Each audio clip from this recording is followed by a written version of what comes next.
요거는 10년물 채권금리 하락하고 있다는 소식인데 한번 좀 체크해 볼까요? 이건 약간 눈으로 보실 필요가 있는데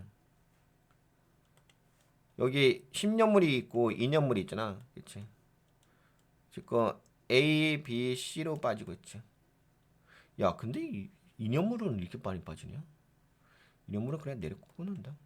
근데 이거는 선물 지수기 때문에 하여튼간 이제 뭐 그건 중요한 거 같지 않고 지금 2년물 채권금리는 4.120, 10년물은 4.296 이렇게 좀 하락하고 있어요. 여튼 간에 뭐 하락하고 있다는 것이 핵심 포인트긴 하겠죠.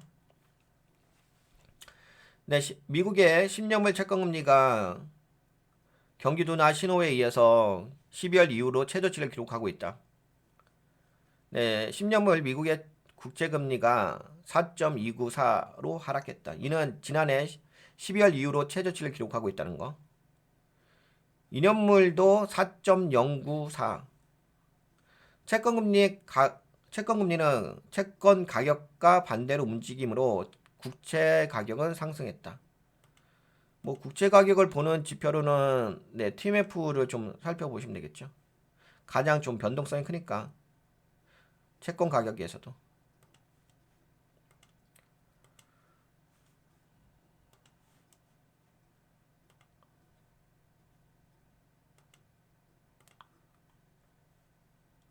야, 근데 올라오긴 했다, 야. 뭐 너무 많이 올라온 건 아닌데 이게 보시게 되면은 원래는 여기 아니, 그러니까 원래가 어디야? 아, 여기였구나. 여기까지 올라왔구나. 여기가 64 그다음에 떨어져서 64달러에서 지금 45달러까지 반등. 아직까지 뭐 그렇게까지 많이 올라온 거잖아, 근데. 아, 그래도 돌리긴 했다. 추세선. 그치. 추세선이 약간 돌리긴 했다. 예.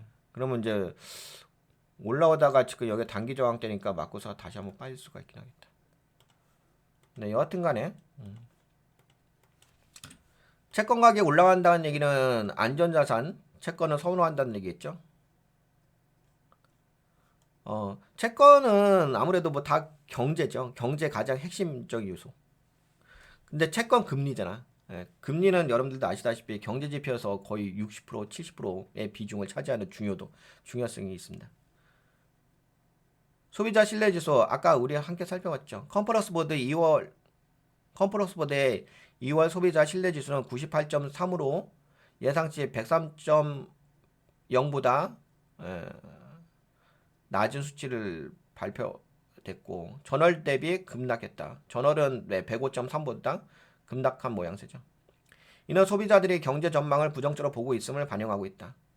그리고 요거는 주목받지 않고 있는 그냥 일반적인 경제 지표인데요. 서비스적인 필라델피아 연방 준비은행의 서비스 지수 이것도 경제 지표예요. 근데 이것도 전월은 2.2였는데 서비스 부문이 마이너스 12.9를 기록했다. 매출 수익 지수도 마이너스 12.7을 기록했다. 2020년 5월 이후 최저치다. 그러니까 경제 지표가 다 부진하게 나오죠. 그리고 최근에 또 발표됐던 경제 지표, 미시간대 소비자 심리 지수가 예상보다 큰 폭으로 하락했다. 1월에 기존 주택 판매 건수도 엄청나게 감소했고, S&P 글로벌 구매 관리자 지수 PMI 지수도 예상보다 낮게 발표했다. 근데 이거 다 여러분들에게 제가 여기에다가 다 올려드렸어. 돈의 흐름 여기 있잖아. 기존 주택 판매 이거 기존 주택. 근데 지금은 진짜 경제 지표가 되게 중요한 것 같아. 이 모든 요소들이 미국 경제 성장 둔화 우려를 심화시키는 경제 지표입니다. 그래서 이걸로 인해 가지고 채권 시장으로 자금이 유입되고 있다는 거죠.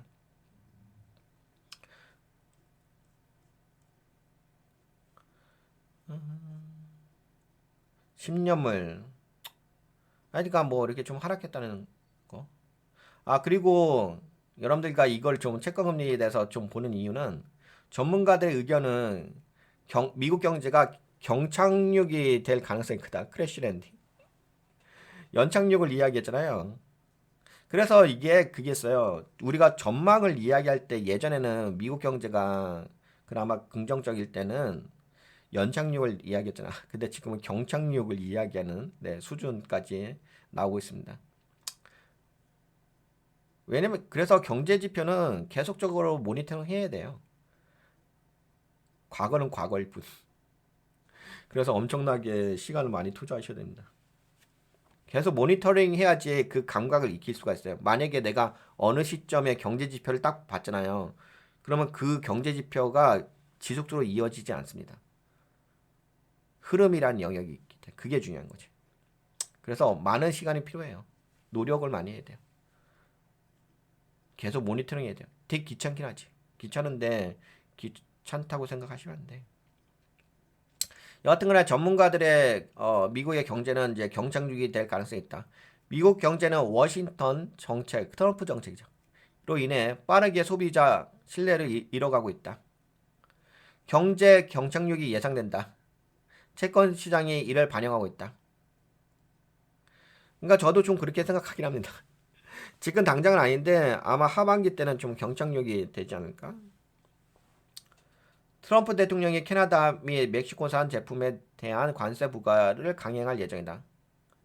이는 미국과 최대 구역국 간 무역 갈등을 촉발할 가능성이 높아 경제 불확실성이 가중되고 있다.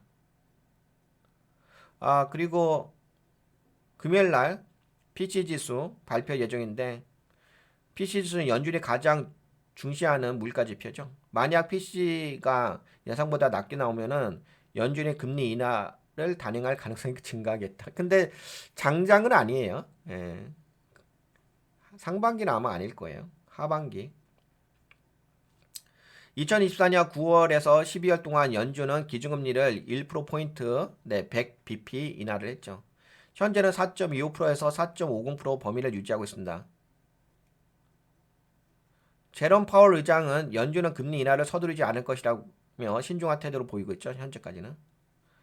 시장에서는 경기 둔화 신호가 뚜렷해질 경우 연준이 예상보다 빨리 금리 인하를 단행할 가능성이 점쳐지고 있다라고 하는데 상반기는 아닐 듯. 그러나 연준은 아직 물가 안정이 완전히 회복되지 않았다고 보고 신중한 입장을 유지하고 있다.